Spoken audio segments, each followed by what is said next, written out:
खाड़ी के देशों तक इतना बड़ा ज्योग्राफिकल स्पैन एक छोटे से राज्य में भ्रष्टाचार का आपको देखने को नहीं मिलेगा। इसलिए छत्तीसगढ़ की जनता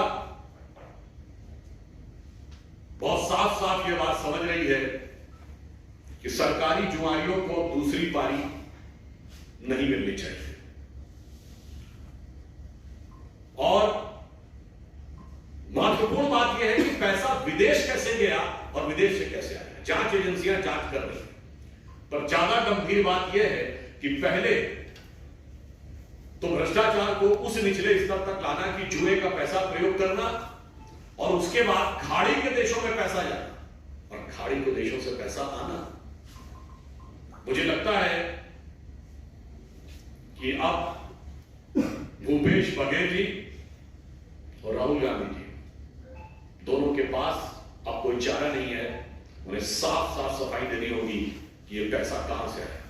ये सवाल हम नैतिक और राजनीतिक आधार पर पूछ रहे हैं। I am asking this question on the moral and political ground. As far as the legal ground, the agencies will do their own work. कानूनी दृष्टि से एजेंसियां काम करेंगी, परंतु आज उनके ऊपर यह बाध्यता है कि वो नैतिक और राजनीतिक उत्तर दें। It is incumbent on their part to reply on the political and moral aspect of this. बल्कि मैं ये कह सकता हूं कि राहुल गांधी जी की जो मोहब्बत की दुकान है, इसमें ये इंपोर्टेड भ्रष्टाचार का सामान है और वो भी ड्यूटी फ्री। तो मुझे लगता है कि कांग्रेस पार्टी को इस बात का साफ जवाब देना चाहिए कि उनके भ्रष्टाचार का खाड़ी के देशों से क्या कनेक्शन है। मेरा सीधा सवाल कांग्रेस पार्टी से यह है कि जो कुछ यह खुलासा हो रहा है और विदेश में बैठा एक व्यक्ति कर रहा है, तो विदेश और खाड़ी के देशों के साथ उनका इस पैसे के लेन देन से क्या लेना देना है, यह उन्हें साफ साफ स्पष्ट करना चाहिए। धन्यवाद।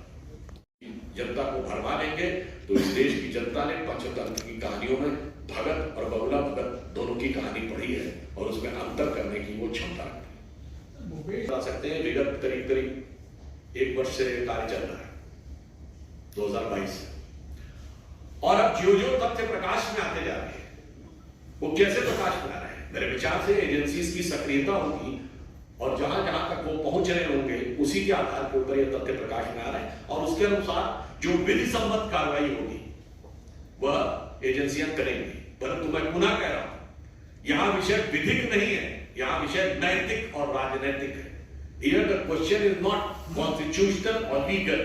The question is moral and political.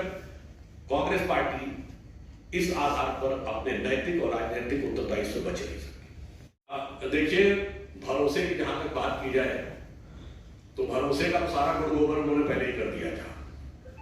तो मुझे लगता नहीं है कि जनता उनके ऊपर भरोसे के लिए है। तो सिर्फ छत्तीसगढ़ का ही एक घटना मैं बता देता हूं। छत्तीसगढ़ में खड़े होकर 2018 में राहुल गांधी जी ने उस तेवर में बोला था ना, बस 1 2 3 4 5 6 7 8 9 10 दिन में किसानों का सारा कर्जा माफ होगा वरना सीएम बदल दूंगा। याद है आपको? 5 साल हो गए हैं, किसान परेशान और हैरान है और सीएम को लेकर मचा हुआ छत्तीसगढ़ में घमासान है। और मुझे लगता है राहुल गांधी जी की क्षमता और हैसियत से बाहर है। बदलना तो छोड़िए, समझाना भी। सर आगे